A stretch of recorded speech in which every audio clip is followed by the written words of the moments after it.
why I think a 6-month emergency fund is BS and what I think you need to do instead. So I'll never forget when I started my corporate career and started earning my own first full-time income. I was making $36,000 a year and I felt completely loaded. But I had big plans. I had big dreams. I wanted to buy my first nice car. Of course, I wanted to buy my first house. And I immediately did what everyone tells you to do, which is I started putting my money into a 401k and into all of these retirement accounts. That was the big thing, and it still is a big thing that people are guided to do, is to start putting all of their money, into savings and emergency accounts for retirement, essentially. And so I remember I was very smart and very careful with my money because I knew exactly what I was working towards, and I knew I wanted to buy a house right away. And so I followed this advice to put my money in retirement accounts. And, when it came time that I wanted to buy my first house, I unfortunately had put far too much money into retirement accounts and, not enough money into just liquid savings that I could access at any time. And so I remember at one point needing to actually borrow money from my own 401k for an investment, right?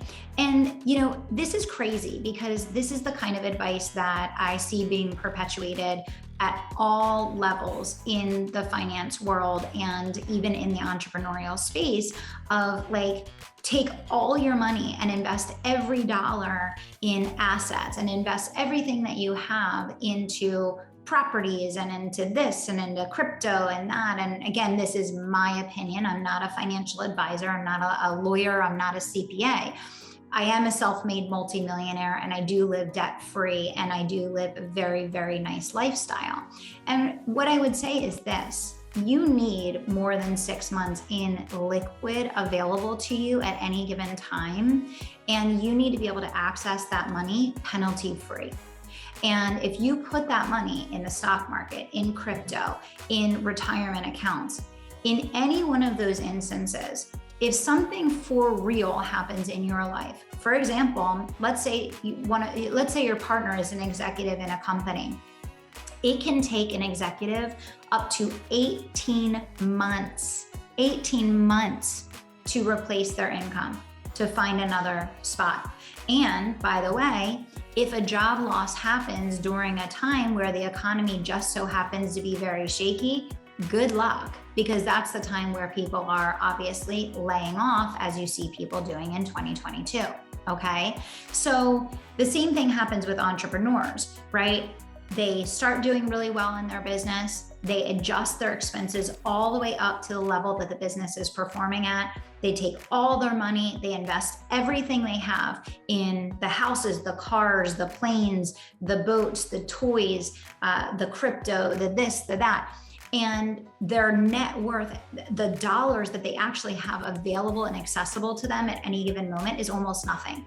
Now, this is stupid for a lot of reasons. Number one, because if a real emergency happens in your life, there is a very strong possibility that it is going to take you more than 6 months to dig out.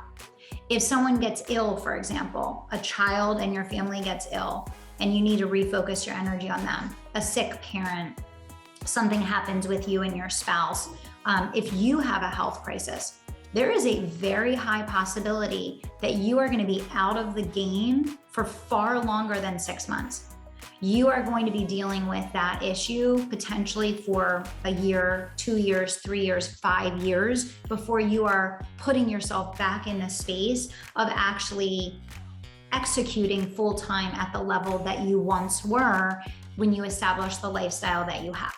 Okay, that's number one. Number two, the whole thing about building wealth, I believe, is creating the opportunity when there is a great opportunity to be able to capitalize on that opportunity.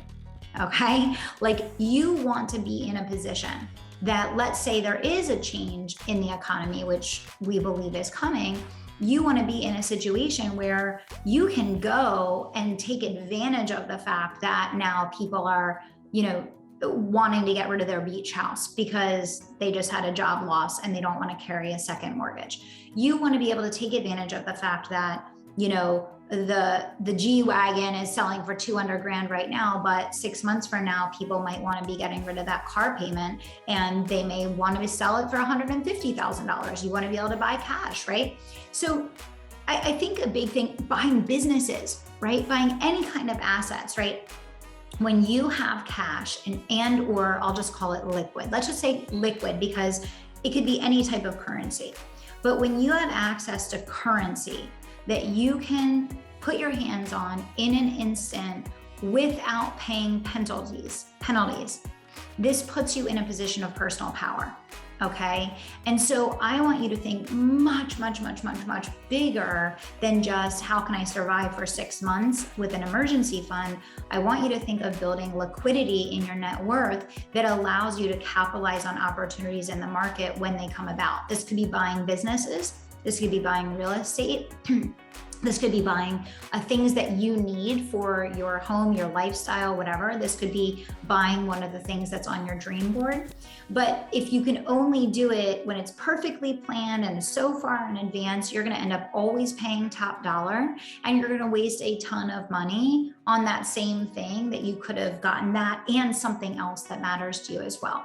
So I want you to really be thinking about values-based spending. Only spend your money on things that really matter to you and make sure that you're building liquidity in your overall investment strategy, not just in a 6-month emergency. Hope this tip was helpful. See you back here soon. So I just recorded an episode on the Kelly Roach show called the Total Freedom Formula. And I'm going to be putting out a significant amount of content over the next year about building true freedom, because I feel that most of the things that are taught and shared, especially in the entrepreneurial space about what brings freedom, are completely zeros. They're false. They're a false narrative that are not actually going to bring you freedom. And I want you to understand what to do instead. In this episode, I walk you through the steps that you need to take to create actual lifestyle freedom. I'm talking about your wealth planning. I'm talking about the strategy and how you use your money and what you do with your money. I'm talking about the way that you live your life, the way that you make decisions about what you do and when you do them. There's so much more to creating freedom than just making money. And there are lots and lots of people that actually make very significant income that have a very broke mindset and have a complete lack of freedom in their lives. So if you're watching this video today and you are craving peace of mind, abundance, spaciousness, and true lifestyle freedom, I want you to head on over to the Kelly Roach Show and I want you to check out episode 819.